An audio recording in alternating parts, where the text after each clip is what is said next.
Welcome to the Go Reflect Yourself podcast, bringing you real, practical, brain-based strategies to cultivate a life and business full of freedom and fulfillment, starting from the inside out. Working hard and staying busy will only get you so far. To truly become happy, content, and who we are meant to be, we have to move beyond physical capacities and begin to reflect from within. We have to change our thoughts and our mindset into our most powerful assets, transforming you to take inspired action so you can become a better version of yourself and have the life of your dreams. You are stronger than you believe. You have greater powers than you know.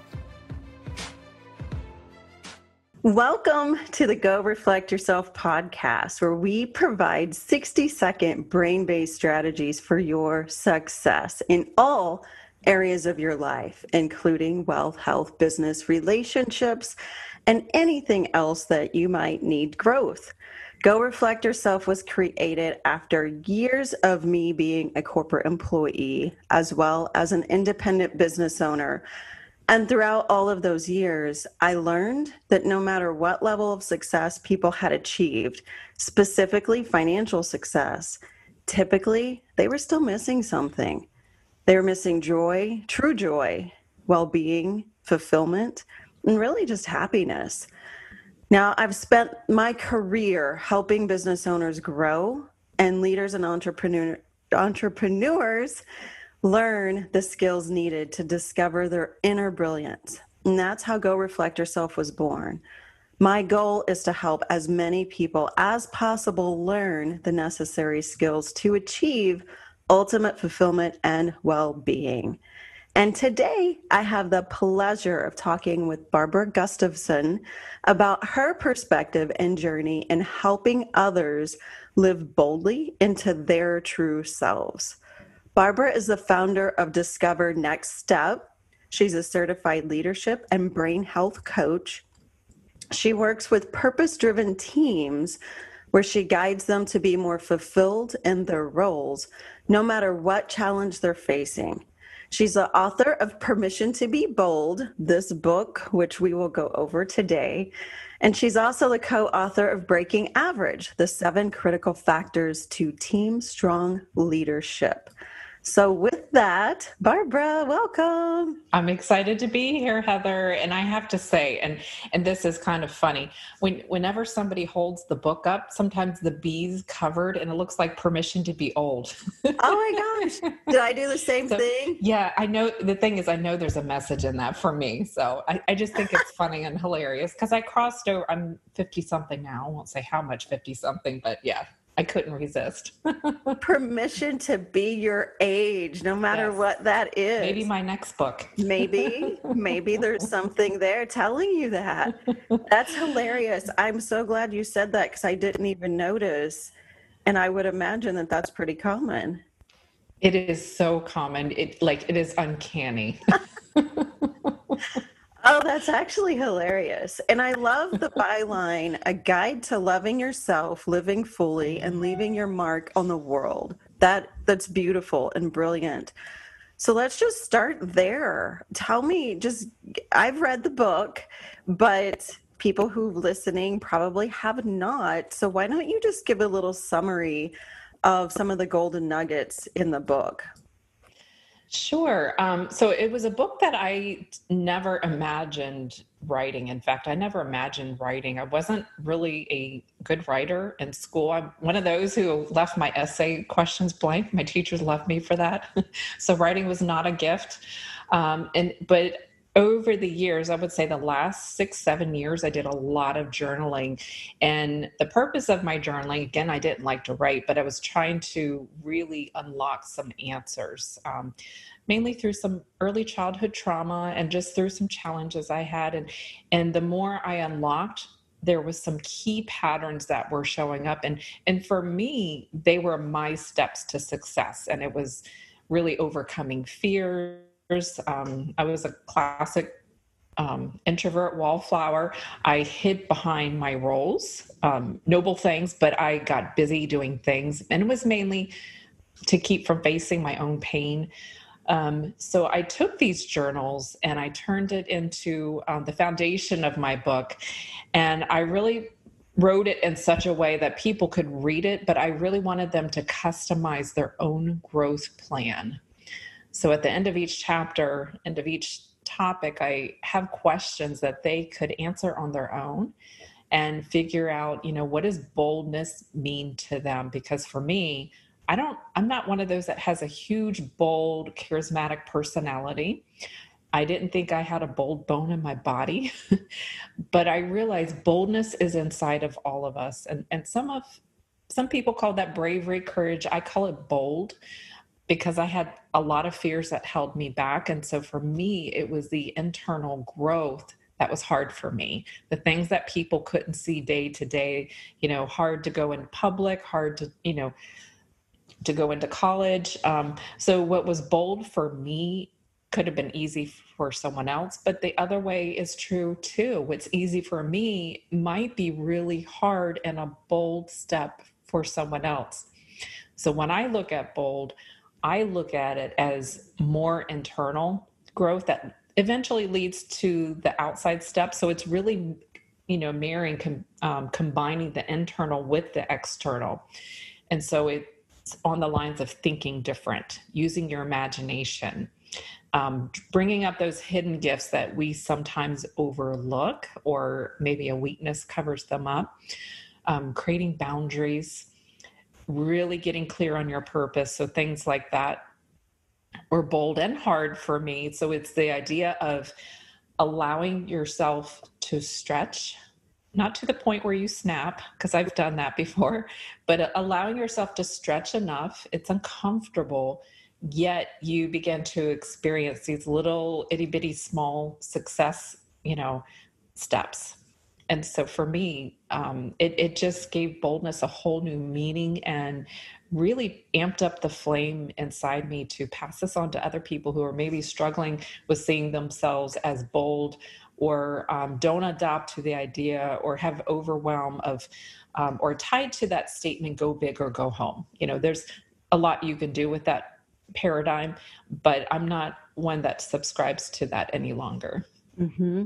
Is that the thread that pulled you of the title, Permission to be Bold, and to kind of own up to your own interpretation of that? Was that kind of how that was born?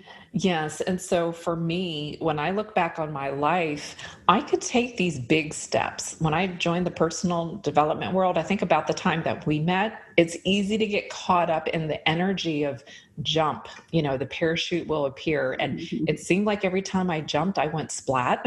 And it was frustrating. Like, why isn't the fear going away? So for me, I wasn't allowing myself, I wasn't validating myself, or, giving myself permission to, love myself through this, because I had a lot of growth to catch up. It was my very first experience. So I take it, I don't know if I think I'm much older than you, but I don't know if you played this game when you were younger, Mother May I? Do you remember that silly little game? Remember, yeah. Mother May I? Yes. Yeah. So this game kind of put it into words for me. So imagine, there's a designated mother, and then she has her children, and it's, Mother, may I take this big step or giant leap, or may I go left or right? And I equate it, for me, is I was still playing that game, just in a different way. I was waiting for the right time, for my kids to grow up. I was waiting for the fear to go away. I was not necessarily always looking for a yes or no for permission's sake, but I was looking for the validation that I think is tied to approval, wondering, will people accept what I'm doing? But in the end, it was really me not validating myself.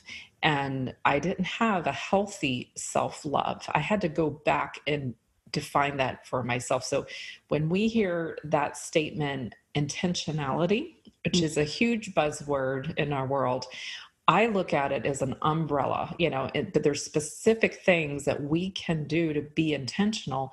My first step of intentionality was giving myself permission. And if I didn't take that step, I would always have this resistance. Even if I moved forward, I would be pulled back, kind of like a rubber band, back to where I was. So once I allow myself to draw that line in fear, sometimes knees trembling, and cross it anyway and validate myself, it becomes much easier. Well, I want to just first say thank you for your vulnerability within that. And obviously we could spend hours really going through your life and your story and understanding more about that. And I definitely want to learn more, but something you said really sparked, I think, something that's a deeper understanding in all of us that we don't realize, and that's why reflection and journaling and all these things can be so valuable. But I'm curious, before I go down that rabbit hole, I'm curious for you, when you talk about needing validation and just kind of thinking about that overarching idea of permission, did you have the syndrome of if then that, or when this that? So for example, when my children are grown, then I'll feel this way or I'll do that, or when these circumstances are this way, then I'll feel differently. Do you think that you looked at things from some of those angles? I did. I had to redefine or really dig deep first to see what meaning I had given to those statements, because there was a lot of stories to that. And for me, raising two children with mild special needs, it was, this is not going to work with my family. My responsibility is for my loved ones. And who am I to go off and do this thing when they're struggling? So I had a lot of stories going on. I'm selfish, this or that. What helped me was starting to look at different seasons in my life. So I have this mommy season, I'm raising my kids, and I might have another season going on, but each of those seasons has a mission. Mm-hmm. And for my mommy season, my mission was to help my kids become independent one day. That's a big one. When I realized that it didn't have to be an all or nothing. Like, I didn't have to complete this mission or season before I started another. When I realized I can do this and that, it really changed. It was like my brain started seeing more options. Mm-hmm. For a long time, I couldn't fully step into what I wanted to do. I couldn't go full throttle, but there were some steps, even tiny steps, that I could make so that I felt like I was living in my purpose. I was doing my mom thing, which is my probably my biggest purpose in life, but there is also personal goals that I wanted to achieve and be fulfilled in. So it allowed me to do both. And I'm painting a picture like I did it perfectly. I did not. For many years, I was so off. It took me a long time to catch on. But when I finally allowed myself to do this and that and put myself back into the equation, it was much easier. And I grew on a different level that I wasn't expecting. Yeah, it's such a common thing, especially, I mean, I'm right there. I'm right in the middle of that. My kids are 15 and 12, and although they're getting in the more independent stages, but we were just talking about this before we started, just balancing the hats that moms and women have, but it's the pull. And it sometimes ends up being that mom guilt of I'm supposed to, right? And I'm supposed to give 100% to my children and be there. And we are, but there's these other parts of us, and we almost feel guilty sometimes because giving to those parts in our minds until we understand can sometimes mean not giving to our children or the other things that we might supposed to. And I say that as a label. So wouldn't you say that that's pretty common, especially when you start understanding that there are these other pieces to yourself? Yes. And when I'm having conversations with other people, it's a common thing. And I see them as kind of those unexpected traps we fall into that we aren't even aware we're in a trap. And often for me, it was a timing trap. It's not the right time, because of this and that. Yeah. But what I've figured, and my solution for that, is helping my brain understand there's never a right time. There would never be a perfect time, perfect scenario. So what are you going to do? Do nothing? Or are you going to do at least a little something? Mm-hmm. So really helping creating a news story and understanding there may never be a perfect time. I have a parent who's aging, and I'm about to go into caregiving with that. So there might not be a perfect time for that. Mm-hmm. But the idea is, how badly do you want to live your life? And I had to really look at myself in the mirror and have that difficult conversation. Are you willing to do the hard thing? Are you willing to do it in a messy way? How much is this worth to you? Are you willing to take that risk?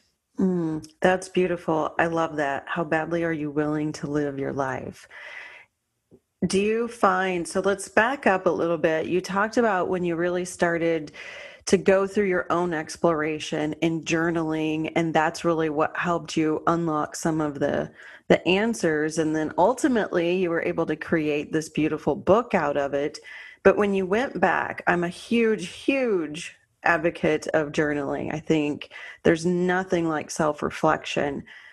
But I'm curious for you what your thoughts are, because a lot of people, they hate it. They think it's a waste of time. It's something that they try and pick up a day or two and then, go by the wayside.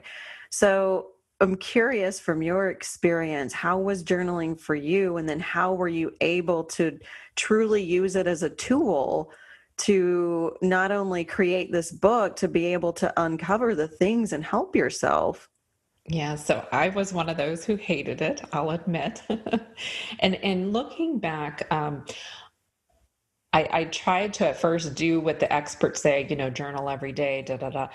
That just didn't work for me because I had a huge resistance. And what I did was I adopted my own process that works for me, but I encourage people to adopt their own. But for me, it needed to be something I wanted to do. Mm-hmm. Like I wanted to do, not something, because whenever we do something because we feel like we have to do, we'll sit there, but there's like an inner rebellion, like, no, I don't want to do this.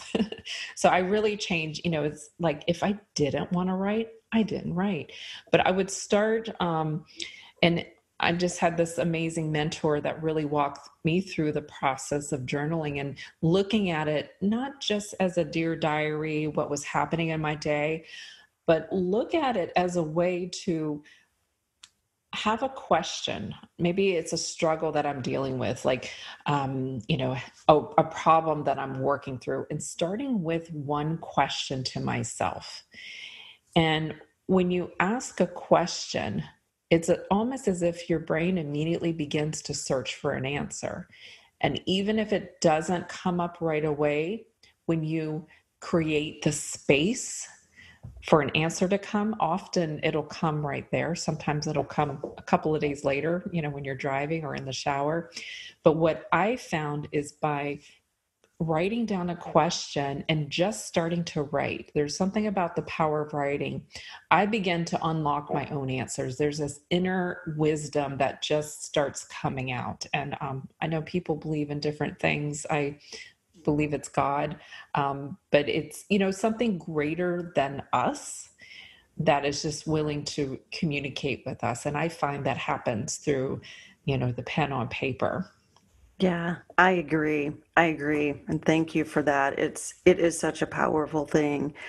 So a couple things that stood out for me that I definitely want to go over with you of your book. And I find this ironic timing. So we are talking right now at the end of August, and full disclosure, we're still in the midst of COVID. We're in the midst, my particular county just went backwards today and is reducing some of the things that we can do in public, and each area is very different. But you specifically talk about, there's a section in your book of areas of things that steal your joy. And you talk about wearing masks. So I want to highlight that, just from the irony and how we can relate that in our current environment of wearing masks. And it's such an interesting thing of how we are seeing people differently with our masks. But you're talking about, obviously, in this part of the book of I'm sure different masks and how they show up. So I'd like you to talk about that a little bit, if you could, from the perspective of masks and how they steal our joy. Sure. And obviously, when I wrote it was before COVID, I think a couple years, so I had no idea this was going to happen. So it Right. is pretty ironic. Um, the reason why I wrote about masks, and we often hear about, don't wear a mask, be you. I've had a really hard time letting my mask down. And one of the reasons why is I can't remember a time past 2 or 3 not having a figurative mask on, whether it's going to school or church. I just didn't feel free to be myself. And that's due to certain family dynamics. I trained myself very well to keep the peace in my family and be quiet. So I never really felt the freedom to be me, but I had a pretty smile on my face. I look fine. You would never know it. You had the appearance that you're supposed to I have. had yeah, definitely. Everything's fine. I'm doing great. I'm I'm nice and quiet. I'm out of trouble. I'm good. Yeah. So for me, when I started to be intentional to take my mask on, it was really hard. And what I found was when I couldn't get my mask off, I would judge myself. It was like placing judgment on top of judgment. And ironically, it was like the mask in the movie, just kept sucking to my face like super glue. Yeah. That's the best way I can describe it.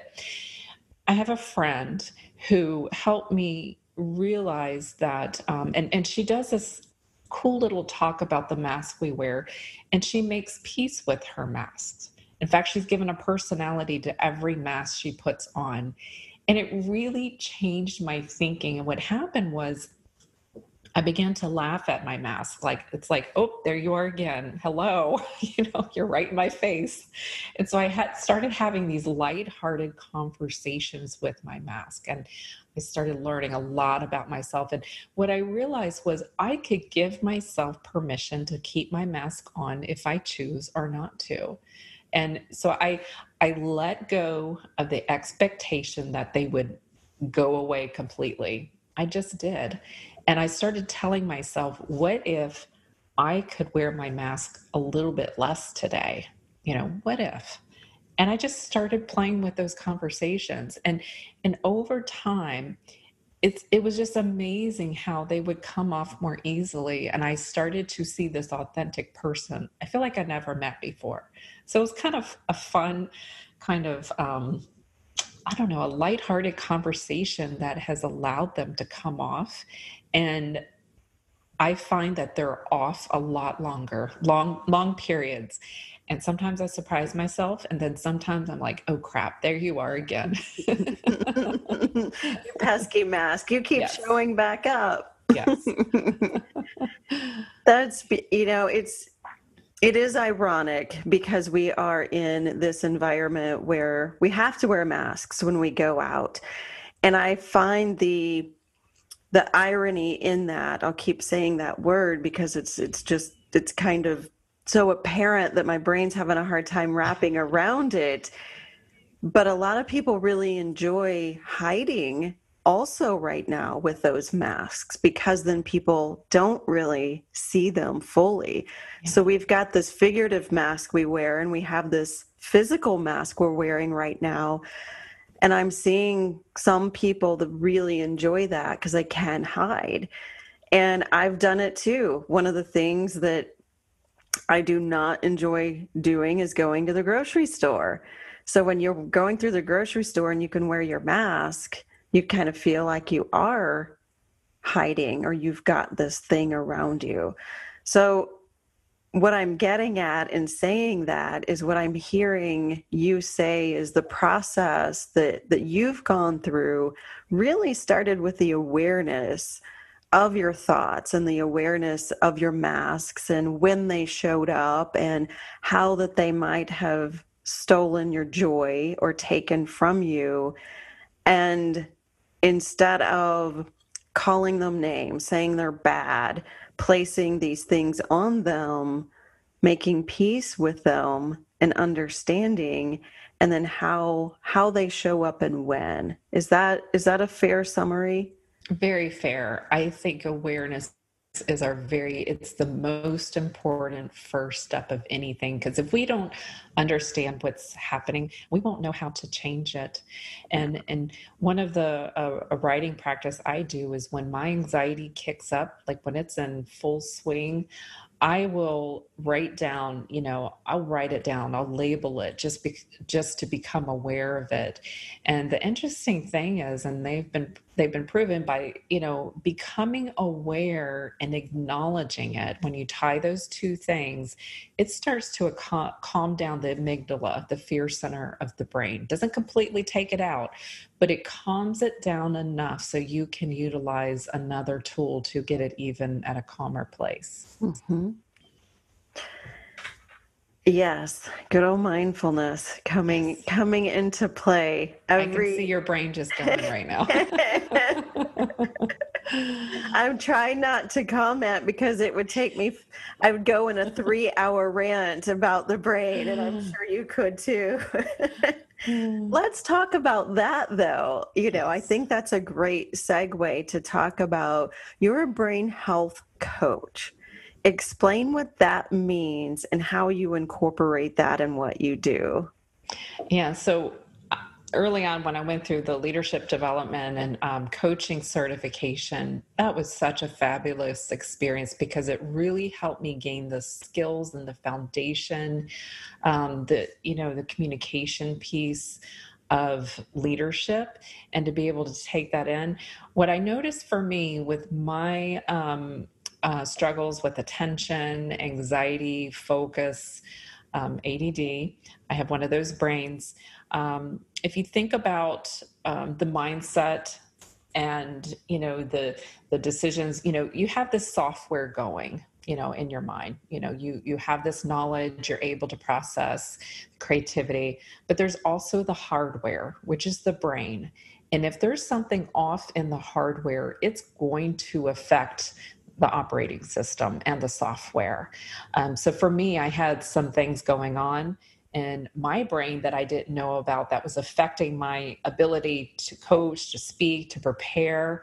And so I started looking for answers, and I got some really good answer through Amen Clinic, had a brain scan done, and it showed me the exact areas where my brain was troubled and needed rehabilitating. So I ended up going through such a wonderful process and having such good results that I had to tie this into what I was doing, because what I found was some of my clients, even though they were doing all the right things, checking all the boxes, some of them were still struggling with focus and attention, and not having the capacity to really complete some task, where they were struggling, with their team, some team members. So I tied this in the brain health and the neuroscience into, the leadership, development and coaching. It's been a perfect match for me. So I'm excited. Yes, I could talk about that all day too. I know. It's so fascinating, isn't it? And it's, I one of the things I always think about, your story is beautiful and unique to you, but like you said, so many people really struggle, focus, anxiety, being able to just things to click and productivity. And then a lot of times people end up feeling, what's wrong with me? Am I crazy? And those are big words and big topics, but you do feel, you start struggling with all these things and your confidence, and it just bleeds into all key areas of your life. So we've got this thing between our ears. Some people have a bigger thing up there than others, but that's a different story. But there's so much information we don't know. And you said it beautifully, of understanding between the software and the hardware and how it's all connected. And when there are things that are out of sync or out of tune, if you look at it in that way, you can focus on that and you can strengthen those parts. But until you know, you start really feeling like something's wrong with you. So I love that focus and being able to incorporate that, because you're right. All of these other things, we can beat our head against the wall all day long. Sometimes it's just not going to work. So what kind of how do you incorporate that? I guess a better question is, explain a little bit more about what it is you do, what clients you serve, and then how specifically how you do include that brain health portion into your coaching. Yes, I love that question. It's something that's evolving. And back to what you said about, someone being hard on themselves, what I found most when I discovered what was happening in my brain, it made me realize that it wasn't my fault that things were so hard. And it gave me a new compassion for myself, but it also helped me realize it is my responsibility to try to make things better. It's given me a new compassion for maybe some of those difficult people in my life, or people who are just struggling in general. It doesn't mean that they're trying to be that way for the most part, but it just means that they may have a challenge they aren't aware of. And so the way I incorporate this, let's say I'm in a group and I'm teaching, I'm going to throw out DISC, just because I do that training. I also incorporate, what is your brain type? Because DISC is a wonderful tool that's great for teams and teaching them their leadership communication style. But when they can understand their brain type and weave that into it, that's when they start to see themselves very different. They don't pigeonhole themselves in a particular style, but they realize that, wow, I am incredibly unique. I have these patterns, but I am so unique. No one is like me. I have these gifts. And the beauty of it, there's no one that has the same fingerprint. They haven't found a brain that has, there's no one that has the same brain as you, Heather, in this world. And they've done thousands and thousands of scans. So we are unique. And it took them a long time to even find a normal brain to scan. So we are wonderfully made. And I really love it when I see the light bulbs come on and people see that about themselves. I also use it into my one-on-one coaching with someone who might be struggling with attention and focus. We'll go through and I'll help them find very easy, simple systems to incorporate, to get clear on their vision, but also for productivity. So I use it in different ways. And one of the things I feel very blessed to be part of is helping Amen Clinics develop a trainer's course for licensed coaches and trainers to take brain health into corporations. So that's been a lot of fun because I love the collaboration piece of it. That's kind of like my jam. I love it. It's so fascinating. And you're right. This is really cutting edge from the perspective of understanding each person's unique strengths and challenges, potential challenges to overcome, instead of traditionally how things are just being labeled and then slap a band-aid and move on. And not to be overly critical or harsh about that, but each individual needs to understand their own recipe and formula. So I'm ridiculously, one, fascinated, but two, I'm just grateful that people like you are being able to incorporate this, because that's a ripple effect for true change and true well-being, fulfillment, and joy, which are all the things that we're really searching for. So I love that. Absolutely. Let's talk about what's the perfect client for you, and how can people connect with you? So the perfect client for me. Wow.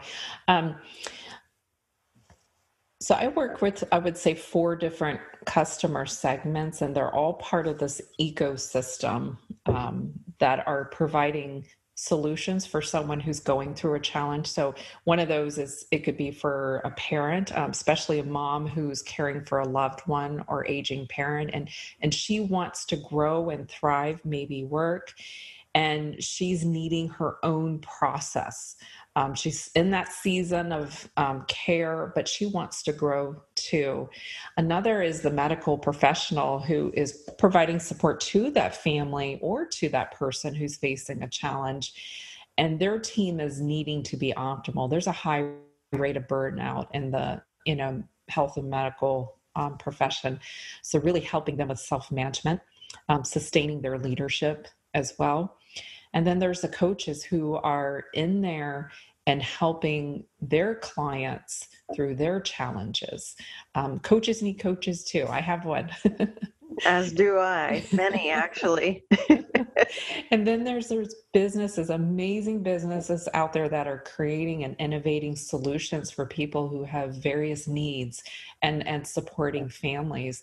And so that piece of it, collaborating. So that's probably a lot to share, but I see them as these 4 pillars of support, if you will, that are part of a thriving ecosystem and providing support for that person. Perfect. So you have individual coaching that you do, as well as group trainings on the various different things to be able to meet them where they're at and get them to that next level. Is that accurate? Absolutely. Yes. Okay. Perfect. I love it. And then I want to go back to the book for just a moment, because I think in the environment that we're in, plus I will say struggling entrepreneurs, struggling business owners, we are in an environment with a ton of uncertainty, and it's extra stressful. Anxiety tends to heighten significantly during turbulent times. And I'm not going to say any of the cliches, because let's be honest, turbulence happens in all stages and seasons. And for some people, it's different. So the question and the point out of that is, there's so many golden nuggets inside of your book to really help people start from, I'll say, from within, to really understand what their thinking is. But I love the overall idea of this permission to be bold in that permission. And you already talked about it a little bit, but I want to continue to highlight that, because you said something earlier about tapping into inner gifts and tapping into the strength that we have that we don't realize. So any pointers that you can give people right now that specifically might be going through these uncertain, volatile challenges to kind of pull some of those things together? Yes. There's a book that I read at the beginning of COVID. I was just drawn to it. It's called, it's not a great title, Welcome to Your Crisis. Okay. And it was written, I think it was in the late 70s. I can't remember the author's name.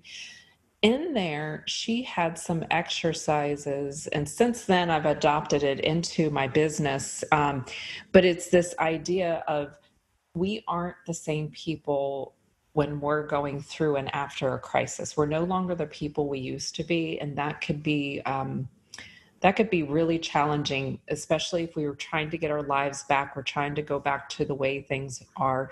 It can leave us stuck in this limbo and grief. But the idea is to go through and identify who you were before the crisis.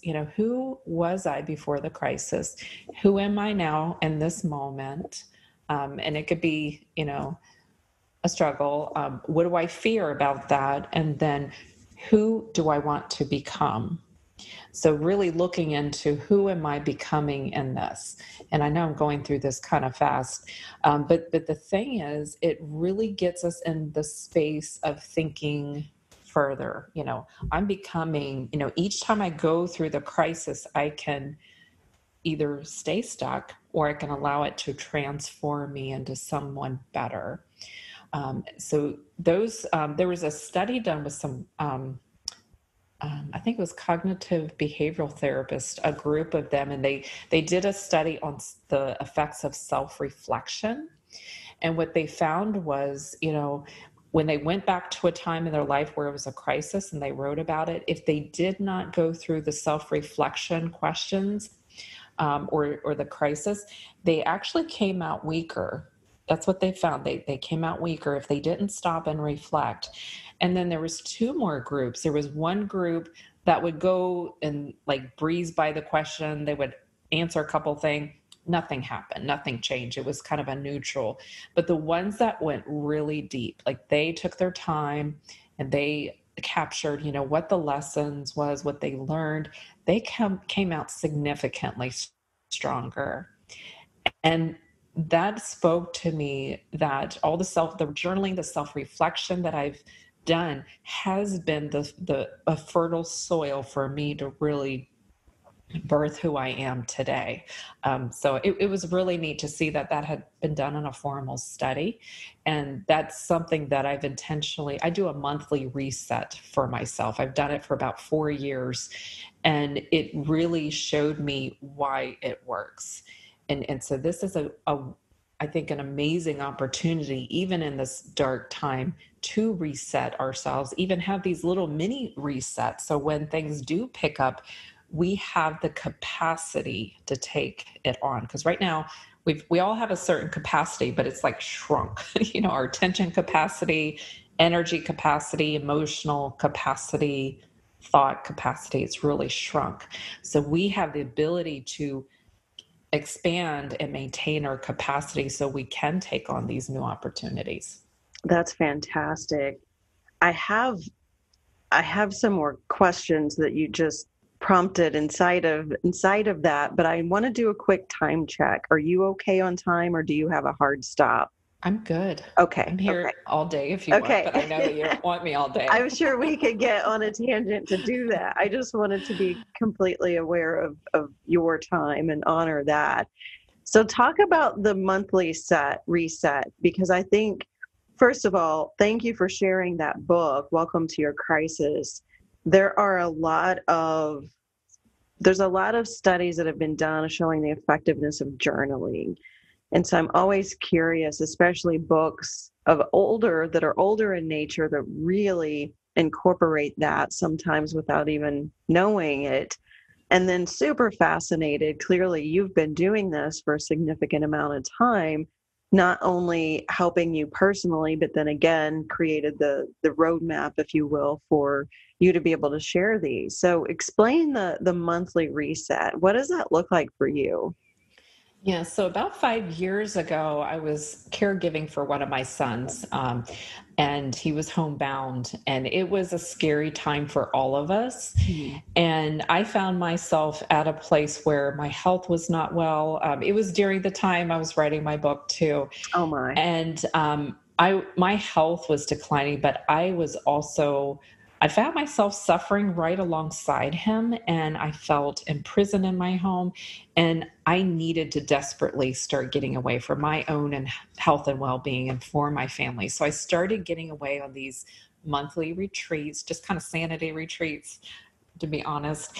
And eventually, when things started getting better, I continued to take them, and they turned into these personal self-business retreats, because at the time I couldn't go full throttle in my business until my son was at a better place.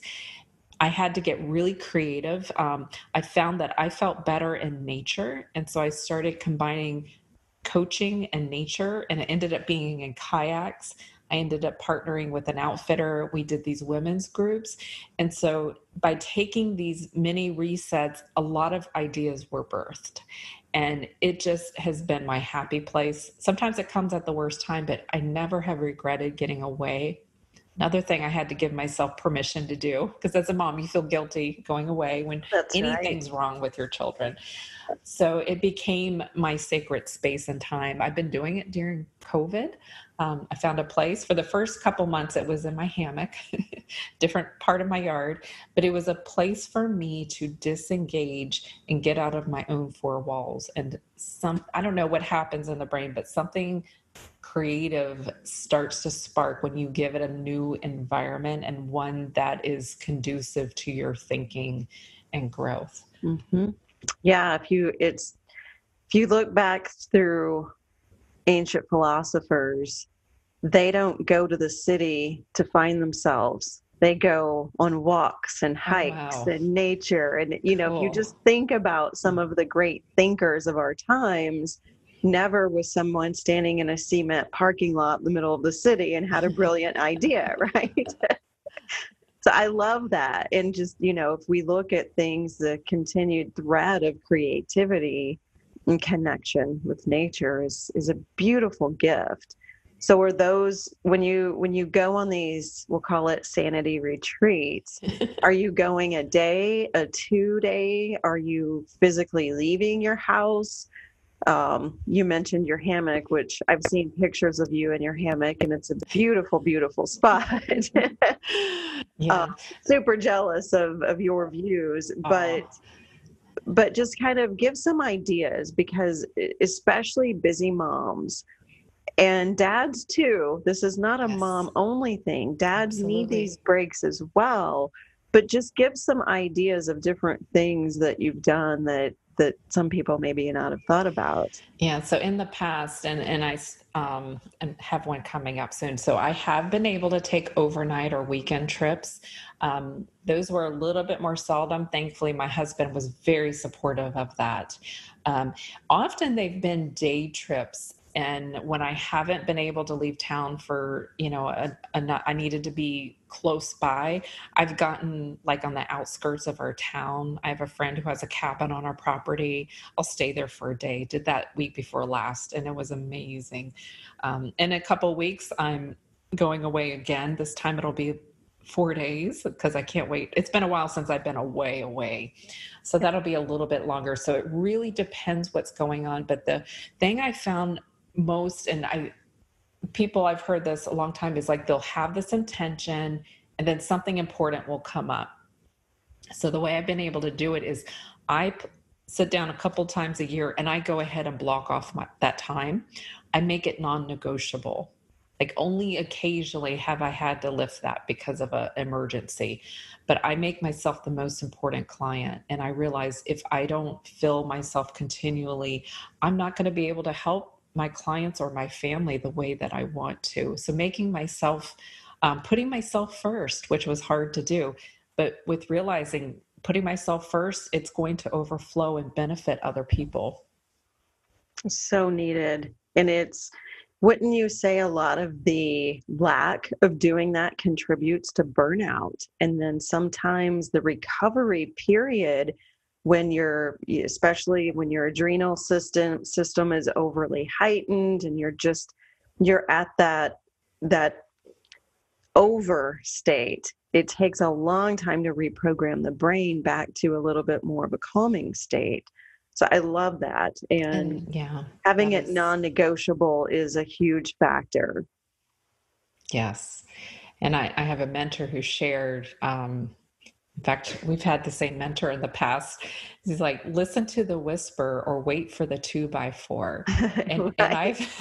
I've had a lot of 2x4 moments, and now I listen to the whisper. I listen to my body. I listen to those thoughts that tell me you need to take a break. It's time, you know. But what we tend to do is maybe you're not feeling the full impact of the burnout. So we're like, oh, I'm okay. I'm Yeah. okay. I can do a little bit.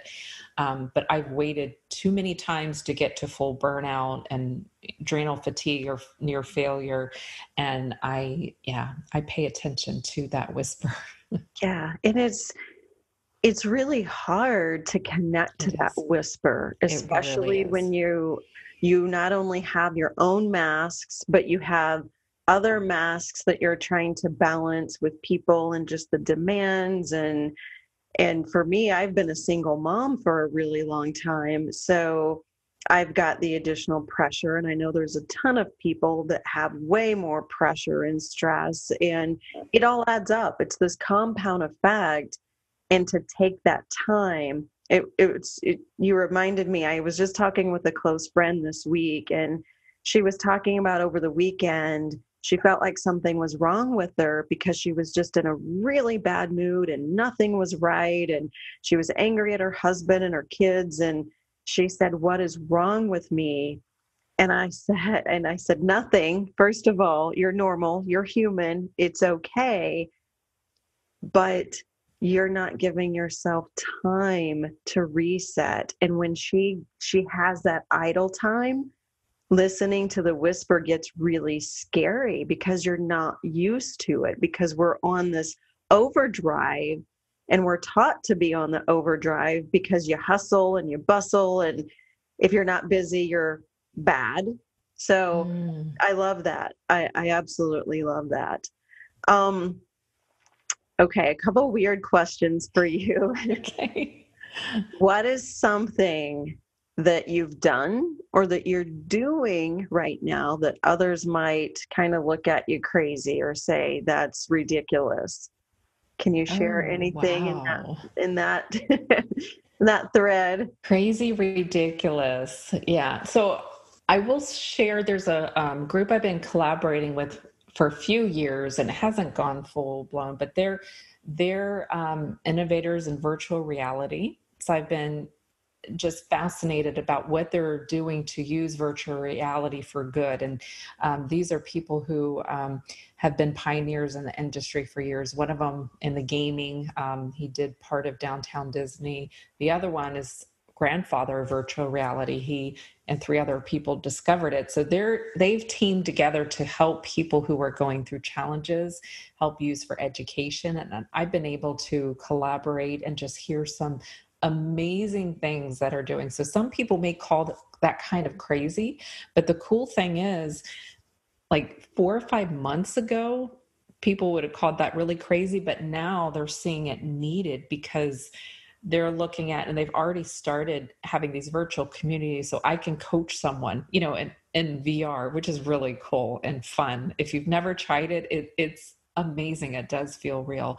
So they're on the top, or they're on the upswing of this wave that's going to continue just because the need is really great right now.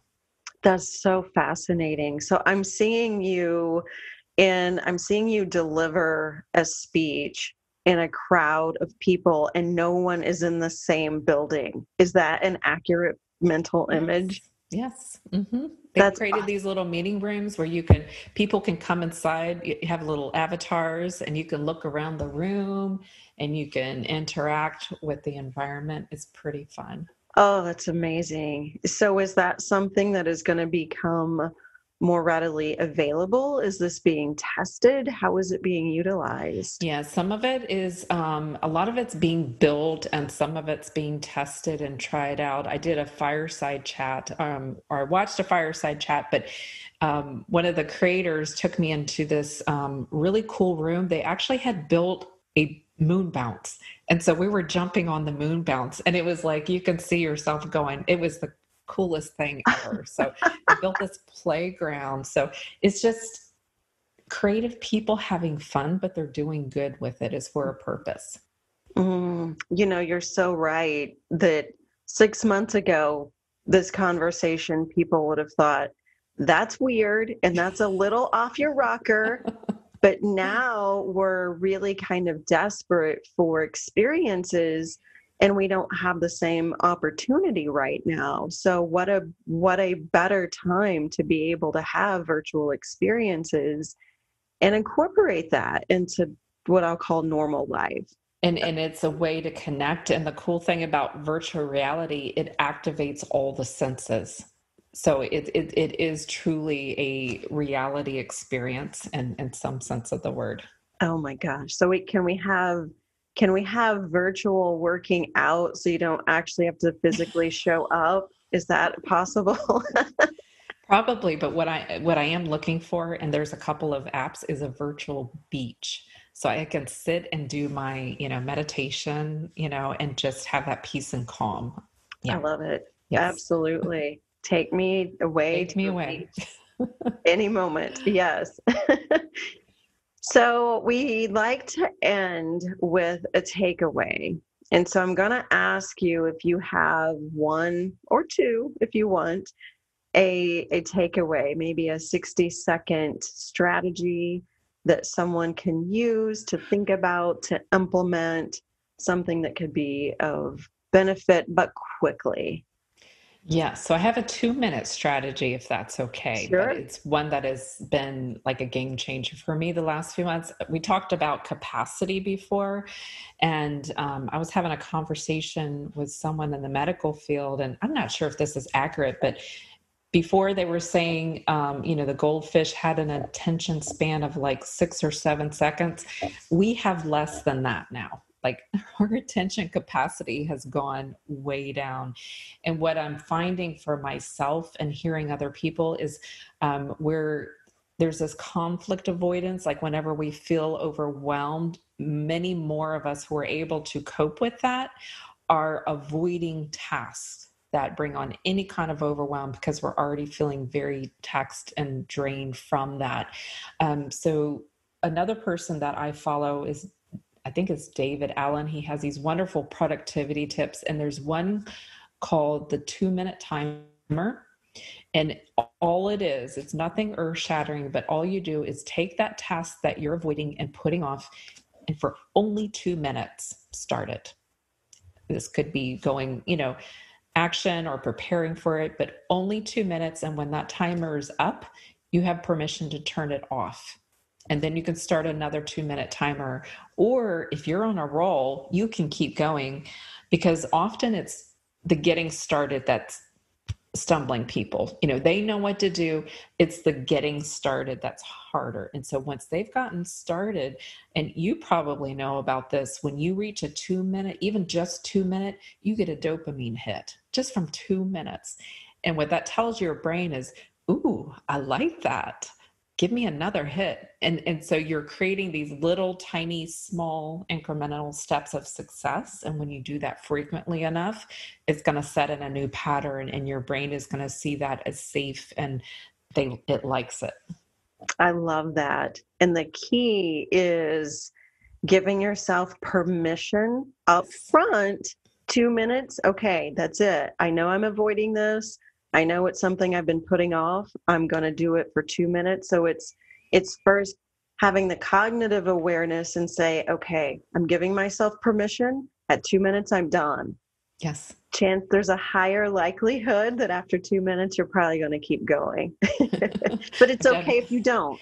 It's okay if you don't. But the key is you can now no longer tell yourself that I'm putting it off, because you started. You've just given yourself evidence. Hey, I started this, so I'm in process. Yeah. So you can move it over into the things that your brain's trying to attach to that you're avoiding, and you're beating yourself up, and subconsciously you're going through all these things. Now you can shift it. You can shift it to a new category, and you can look at it in a different light. I love that. I love that. Fantastic. So you have a free checklist on your website of give yourself permission. Why don't you explain that a little bit, and why it would be a good idea for people to grab a copy? Yes. And so for a lot of supporters and helpers, even those on the front line or just busy parents, often to take time to take for themselves is really hard to do, much less coming up with an idea. What do I do?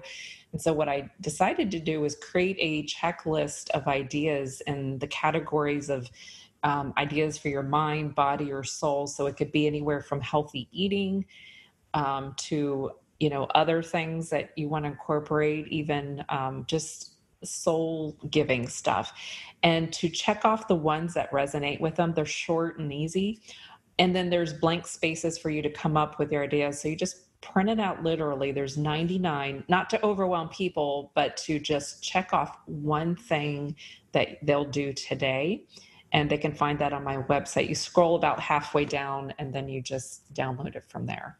Perfect. And the website is discovernextstep.com, correct? Yes. Mm-hmm. Okay. I'll make sure to put those links in our show notes as well. Wonderful. But discovernextstep.com to download the free checklist to give yourself permission. And I love that, because we need just any tool to support us.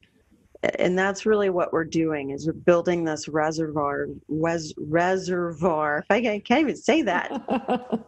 Resources. We need resources, Yes, just these places to help fill us up knowing that they're there when we're at that limit of capacity and we're having a hard time making decisions, or we feel the overwhelm, we know that here are these resources we can tap into quickly and then kind of re-guide us back to where we want to be. Perfect. I love that. Thank you. Do you have any last parting thoughts? Anything that you want to cover before we wrap up today, Barbara? Last parting thought that just popped in my mind is joy. Find the joy and just the little things in the day, because I've found joy has been fuel and energy. It's also helped my health, and it could be in the tiniest, silliest thing.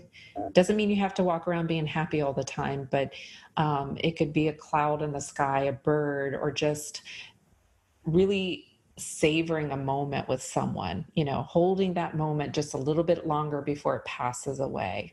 Yeah. Perfect. Thank you for that. Thank you so much for your time and your expertise and your vulnerability. I really appreciate we've got so many golden nuggets here today. I was trying to take notes and I realized that I had to just quit because now my brain's on overload with other ideas. So that's a good thing. So I really, really appreciate that. And I appreciate you. Oh, this was so much fun. Thanks so much for having me. Absolutely. Thank you. Thank you so much for listening to this episode of Go Reflect Yourself. Please rate and review this episode. And if something moved you, please feel free to share. For more inspired action or to stay in touch, head on over to goreflectyourself.com or heatherjkreider.com. You can also take the growth mindset quiz and learn where your current growth mindset lies. Stay in touch on all social media at Heather J. Kreider. Until next time, this is your host, Heather Kreider, and I am challenging you to go reflect yourself so you can discover and become who you are meant to be.